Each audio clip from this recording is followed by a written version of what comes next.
咳嗽是很常见的一个症状。普通感冒的这个咳嗽呢，通常和鼻后滴流。什么叫滴流就是由于比如说鼻部的疾病引起的分泌物倒流至鼻后或者咽喉等部位，那么直接呢或间接的去刺激我们这个咳嗽的感受器，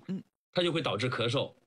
所以呢，就是我们要了解这个咳嗽呢，它是一个人体的一个自身防御性的一种神经反射。那么咳嗽实际上呢，它可以帮助我们去清除呼吸道的分泌物和有害的因子。所以呢，咳嗽它是保护性的，除了病毒感染，有一些细菌感染也有可能会导致病原体对于呼吸道黏膜产生刺激之后呢，气道的分泌物增加，进一步刺激咳嗽的感受器，并且通过咳嗽呢，把这个分泌物排出体外，保持我们机体的健康。即使感冒症状消失之后，咳嗽呢也是有可能持续一段时间的。那么这是一个正常反应。那么对于这个止咳药物通常来讲就是它的不良反应呢一般不严重，但是呢比较常见的这个不良反应就有这个眩晕嗜睡这个疲劳那么也有的中枢神经系统亢奋。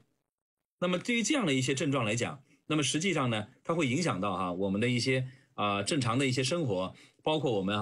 驾驶车辆、操纵这个一些这种器械，那么这样可能会产生一些安全性的问题。所以呢，就是对于在这个感冒期间我们在用这个感冒药也好，或者止咳药物也好这是需要这个关注的。那么当然呢，也有一些这个消化系统症状，比如说这个胃部的不适恶心便秘但这些对于止咳药物导致的不良反应，大多数都会在停药之后有好转。